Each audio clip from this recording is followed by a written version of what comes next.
All right, that's cheese number 3. This is the one that will stink up your fridge, so careful. Bueno, ¿qué pasa, gente? I think one thing that seems really simple, but can be a bit complicated, is putting together a good cheese board, but with a few like simple rules. It's kind of fun to put together.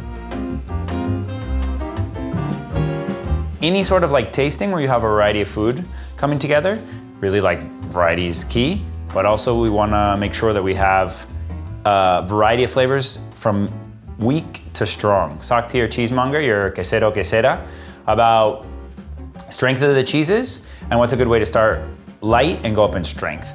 So we have here 4 cheeses. I'm gonna cut the cheeses in the order that I would eat them. And we're gonna start with a cheese, which is really cool because by pure happenstance, it happens to be made about 15 kilometers away from where this wine is made by our friend Fabio that we were visiting in another video. And so what grows together goes together. And so I think this is the perfect pairing to go with this. So we have this cheese, it's called Canto Lavado or Canto de Gredos. Gredos is a mountain range where this wine and this cheese come from. It's a goat's milk cheese. Goat's really great to start with because it's high in acidity. This is usually for me one of the perfect first cheeses to go for. So I'm gonna remove this, the rind, and I'm gonna keep pretty thin cuts. I'm just doing for 2 today. I'm doing for Ben and I. And lay those out there. And this is what you call like a semi-curado. It's not a super, super, super long cured cheese, which dries it out, makes it really intense. We have one on the plate, which is gonna be great at the end. But if you start with that, you're just kind of like setting the bar too high. Your taste buds are a bit overwhelmed, which we do the same thing in wine tastings.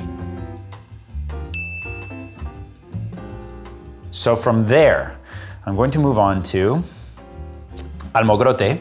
This is kind of like a cheese paste. It is extremely aromatic. They make mojo, which is like a sauce made from peppers, olive oil, garlic, and then they add in a really cured goat's milk. So we're doing another goat's milk here. This is like a spreadable cheese. It's called Almogrote.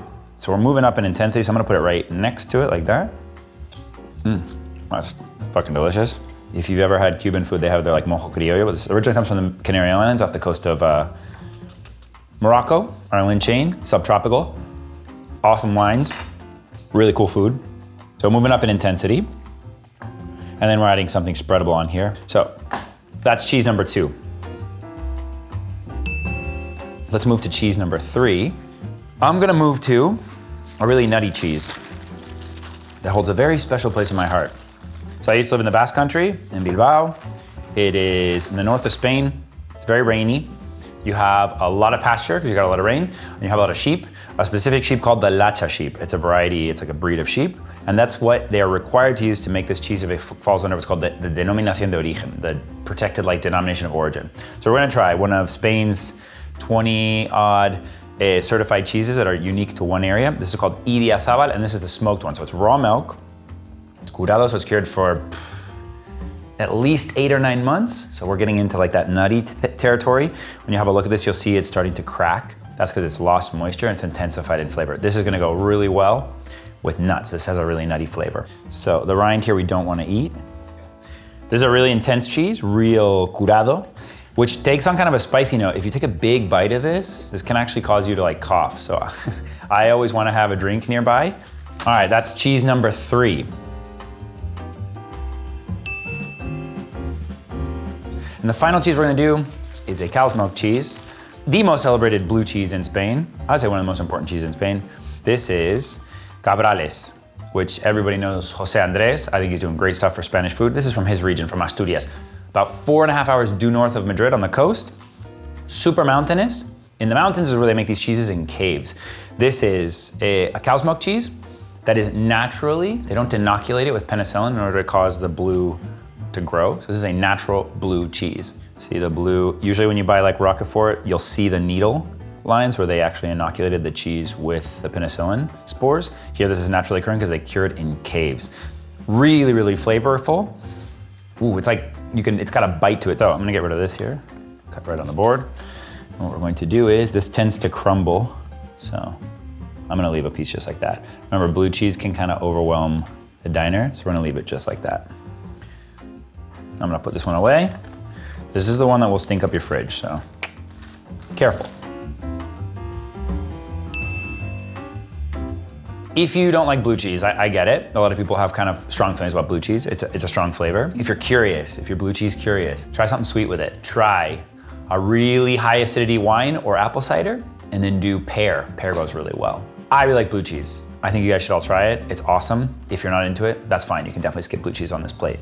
So that completes the plate as far as the cheeses are concerned. So we're gonna add on to the part which is the complementary or contrasting flavors now, which are gonna go really well with these cheeses. Duncan, in our video in the market, our quesero, our cheesemonger, said that his favorite was mermeladas, jams, y uvas, grapes. And we're in luck because grapes are in season right now at the end of the season, but we still have plenty of them.